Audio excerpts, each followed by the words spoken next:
Assalamualaikum warahmatullahi wabarakatuh. Bismillah wassalatu wassalamu ala rasulillah Muhammad ibn Abdullah wa ala alihi wa sahbihi wa man wala. Wa ba'd. Saya cintai, yang saya muliakan para alim ulama, para habaib, para kiai, para asatid, para tokoh masyarakat, para aparat pemerintah, bil khusus khadimul majlis Al-Ustadz Maryadi Hasan. Saya cintai, yang saya muliakan guru kita yang baru saja menyampaikan nasihat, beserta seluruh hadirin hadirat, bapak-bapak, ibu-ibu, khususnya para pemuda-pemudi sekalian, umat baginda Nabi besar Muhammad yang selalu dimuliakan oleh Allah Subhanahu wa taala. Alhamdulillah, kita duduk pada malam hari yang mulia ini di tempat yang penuh dengan keberkahan, di tempat yang penuh dengan keutamaan, tempat yang menjadi tempat turunnya rahmat, tempat yang menjadi tempat turunnya maghfirah, turunnya hidayah, turunnya inayah, turunnya barakah, tempat yang dimana pada malam hari yang mulia ini hamba-hamba yang tidak tampak, hamba-hamba yang tidak bisa dilihat, jumlahnya lebih banyak daripada hamba-hamba yang tampak, yakni para malaikat-malaikat Allah Subhanahu wa taala yang senantiasa duduk di majlis-majlis ilmunya Allah Subhanahu wa taala. Saudara-saudara sekalian yang dimuliakan oleh Allah Subhanahu wa taala, sebagaimana dalam hadis qala Rasul Ibn Mas'ud, ya Ibn Mas'ud, julusuka sa'atan fi majlisil ilm la tamassu galaman wa la taktubu harfan khairul laka min itki alfi raqabah. Rasulullah bersabda kepada Ibn Mas'ud, wahai Ibn Mas'ud, dudukmu 1 jam, dudukmu sesaat di majlis ilmu, engkau tidak memegang pena, la tamassu qalaman wala taktubu harfan, engkau tidak menulis walaupun 1 huruf, cuma duduk saja di majlis-majlis ilmu, itu lebih utama, itu lebih baik, itu lebih mulia, itu lebih agung bagimu daripada memerdekakan 1000 orang budak. Saudara-saudara, memerdekakan 1 orang budak fadilahnya kelak di akhirat, orang yang memerdekakan 1 orang budak, maka seluruh jawarih, seluruh anggota tubuhnya akan terbebas dari api nerakanya Allah. Itu yang memerdekakan 1 orang budak. Maka bagaimana kalau memerdekakan 1000 orang budak, sedangkan duduk sesaat di majelis ilmu, tidak megang pena, tidak megang pulpen, itu lebih utama, lebih mulia daripada memerdekakan 1000 orang budak. Karena majelis-majelis seperti pada malam hari ini, inilah warisan Nabi Muhammad. Nabi Muhammad tidak mewariskan harta, pangkat, jabatan, tahta, kekuasaan, emas, intan, permata. Bukan itu warisannya Nabi. Warisannya Nabi ilmu, amal, akhlak, ibadah, khauf, khasyah, zuhud, qanaah. Ini warisannya Nabi. Kalian duduk pada malam hari ini di ini majlis untuk menerima warisan Nabi Muhammad. Setelah engkau mendapatkan warisannya Nabi, adakah warisan yang lebih mulia? Adakah warisan yang lebih mahal? Adakah warisan yang lebih agung selain daripada warisan baginda Nabi besar Muhammad? Tidak ada, saudara-saudara. Warisan yang paling bermanfaat, yang paling mulia, yang paling mahal adalah warisan baginda Nabi besar Muhammad. Apa itu? Warisannya Nabi adalah ilmu. Oleh karenanya, didik anak-anak kalian dengan pendidikan-pendidikan agama, didik anak-anak kalian dengan pendidikan Nabi Muhammad sallallahu alaihi wasallam, didik anak-anak kalian akhlaknya Nabi, ilmunya Nabi, adabnya Nabi Muhammad. Sayyidina Ali bin Abi Thalib radhiyallahu an, beliau berkata, ta'addabtu bi'adabin Nabi, aku beradab dengan adab Nabi Muhammad, aku berakhlak dengan akhlak Nabi Muhammad. Seperti apa adab Sayyidina Ali bin Abi Thalib? Beliau dibunuh oleh Ibn Muljam dengan pisau khanzar. Ketika dipukul kepala beliau dengan pedang tersebut yang membuat beliau terbunuh, sebelum beliau mati, beliau berkata kepada keluarganya, wahai anak-anakku, beri Ibn Muljam minum karena dia dalam keadaan haus. Wahai anak-anakku, beri Ibn Muljam makan karena dia dalam keadaan kelaparan. Beri dia makanan sebagaimana makanan yang kalian berikan kepadaku. Wahai anak-anakku, beri Ibn Muljam perlindungan karena dia dalam keadaan ketakutan. Beri dia perlindungan sebagaimana perlindungan yang kalian berikan kepadaku. Ibn Muljam, orang yang memukul beliau dengan pedang, dengan pisau khanzar, tetapi beliau bilang kasih dia makan, kasih dia minum, kasih dia perlindungan. Akhlak siapa ini? Ini akhlak Sayyidina Ali bin Abi Thalib. Ta'addabtu bi'adabin Nabi. Sedangkan Sayyidina Ali bin Abi Thalib berkata, aku beradab dengan adab Nabi Muhammad.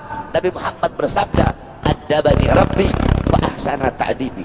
Allah yang mendidikku, Allah yang mengajariku, sehingga sebaik-baiknya akhlak, sebaik-baiknya adab, sebaik-baiknya pendidikan adalah akhlak, adab dan pendidikanku. Maka didik engkau punya anak-anak dengan pendidikan Nabi Muhammad sallallahu alaihi wasallam. Wasiat saya bagi para ibu-ibu yang hadir di ini majlis, kalian para ummahat, kalian para ibu-ibu adalah madrasatul ula. Kalian adalah pendidik pertama, kalian adalah sekolah pertama, madrasah pertama, majlis ilmu pertama bagi putra-putri kalian. Kalian sebagai seorang ibu, kalian adalah muallimah, mudarrisah, muaddibah. Kalian adalah seorang pengajar, seorang pendidik bagi putra-putri kalian. Sekolah pertama bagi seorang anak, madrasah pertama, pondok pesantren pertama, guru pertama, majelis taklim pertama bagi putra-putri adalah seorang ibu. Baik buruknya anak tergantung dari ibunya. Makanya Allah mengumpamakan perempuan dalam Al-Quran sebagai haras. Nisa'ukum harsul lakum. Wanita-wanita kalian adalah ladang bagi kalian. Kita orang laki-laki yang bercocok tanam, perempuan ladangnya. Kalau kita bercocok tanam di ladang yang baik, hasilnya akan baik. Tapi kalau kita bercocok tanam di ladang yang rusak, di ladang yang kering kerontang, maka hasilnya pun akan rusak. Baik buruknya anak tergantung kalian sebagai seorang ibu. Sebagaimana di Mekah ada seorang ulama besar namanya Syekh Yasin Al-Fadani. Syekh Yasin Al-Fadani seorang ulama besar. Beliau ahli hadis, musnid dunia. Beliau itu kalau hafal jutaan hadis, kalau lagi baca hadis beserta sanad-sanadnya sampai Nabi Muhammad. Al-Imam Suyuti fi zamanih, beliau Imam Suyuti pada zamannya. Tetapi tidak ada satupun anak-anak beliau yang menggantikan beliau sebagai ahli hadis. Semua anak-anaknya jadi pedagang, yang laki yang perempuan, semua anak-anaknya jadi pengusaha. Kenapa anaknya tidak menggantikan beliau sebagai ahli hadis? Kenapa? Karena istri beliau bukanlah seorang alimah. Istri beliau bukan seorang alimah. Istri beliau adalah pengusaha, sehingga semua anak-anaknya ikut menjadi pengusaha. Oleh karena wahai para ibu-ibu, didik kau punya anak-anak dengan pendidikan Nabi besar Muhammad sallallahu alaihi wasallam. Baik buruknya anak tergantung dari kalian. Hadramut melahirkan ulama, melahirkan para aulia, itu tidak bisa dilepaskan daripada kepribadian wanita-wanita yang ada di sana. Ahlan wa sahlan guru kita Al-Habib Hanif bin Abdurrahman Al-Attas. Marhaba Allah Al-Habibana. Didik kau punya anak-anak dengan pendidikan baginda Nabi besar Muhammad. Hadramut melahirkan para ulama, melahirkan para aulia, melahirkan para asfiya. Itu tidak terlepas dari kepribadian wanita-wanita yang ada di sana. Saudara-saudara, bagaimana wanita-wanita di sana mendidik anak-anaknya? Al-Imam Al-Habib Ahmad bin Hasan Al-Attas radhiyallahu anhu, beliau pernah bercerita, dulu aku pernah menemukan catatan tangan seorang wanita dari kabilah Al-Amudi. Itu wanita menulis dengan tangannya syarah kitab Minhajnya Al-Imam An-Nawawi. Di akhir tulisan dia memberikan ta'liq, dia memberikan komentar. Apa komentar itu perempuan? Tolong kasih uzur, tolong kasih maaf kalau ada kata-kata yang salah dalam penulisan ini kitab. Kenapa? Karena aku menulis ini kitab dalam keadaan menyusui anak-anakku. Coba ibu-ibu bayangkan, perempuan di Hadramut nyusuin anak sambil bikin kitab. Gak heran anak-anaknya besar jadi pengarang kitab. Gak heran Habib Abdullah bin Alwi Al-Haddad umur 3 tahun kena penyakit cacar, membuat kedua matanya buta, tetapi umur 7 tahun hafal Quran. Umur 9 tahun hafal Kutubus Sittah, Bukhari, Muslim, Sunan Abi Daud, Tirmidzi, Ibnu Majah, Nasa'i. Umur 11 tahun hafal Kutubul Ghazali, Ihya Ulumuddin, Bidayatul Hidayah, Miyarul Ilm, Mughasyafatul Qulub dan lain-lainnya. Kenapa? Itu tidak terlepas dari pendidikan ibunya. Al-Habib Ali bin Muhammad Al-Habsyi, Sahibul Maulid, mendapatkan magom kewalian yang sangat tinggi, yakni Ra'ar Rasul Yaqdatan. melihat Nabi Muhammad dalam keadaan terjaga di umur 11 tahun. Kenapa beliau mendapatkan magam kewalian tersebut? Karena itu tidak terlepas dari pendidikan ibu beliau, Syarifah Alwiyah Al-Jufri, Syekh Ibrahim Al-Madbuli. Beliau datang kepada ibunya, ibu Ibrahim habis mimpi ketemu Rasulullah. Apa kata ibunya? Ibrahim, kalau cuma mimpi ketemu Rasulullah itu anak perempuan, kalau udah ketemu langsung dengan Rasul itu baru anak laki-laki. Seperti itulah wanita-wanita di sana mendidik anak-anaknya dengan pendidikan Nabi Muhammad SAW. Sebagaimana dalam Al-Quran, nisa'ukum harsul lakum, wanita-wanita kalian adalah ladang bagi kalian. Oleh karenanya wahai para ibu-ibu, didik engkau punya anak-anak dengan pendidikan baginda Nabi besar Muhammad SAW. Kalian ibu-ibu zaman sekarang, apalagi anak-anak perempuan, kalian biarkan anak perempuan kalian telanjang, kalian biarkan anak perempuan kalian buka aurat, kalian biarkan anak-anak perempuan kalian pacaran, bahkan pacarnya datang ke rumah, ibunya yang matikan lampu, saudara-saudara.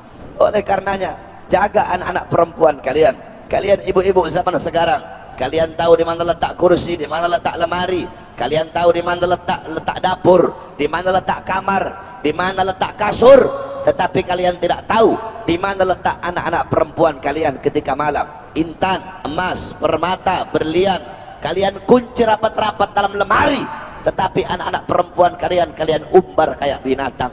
Apakah emas lebih berharga daripada anak perempuan kalian? Apakah intan permata lebih berharga daripada anak-anak perempuan kalian? Saudara-saudara, Sayyidina Ali bin Abi Thalib tiap malam rumahnya gelap.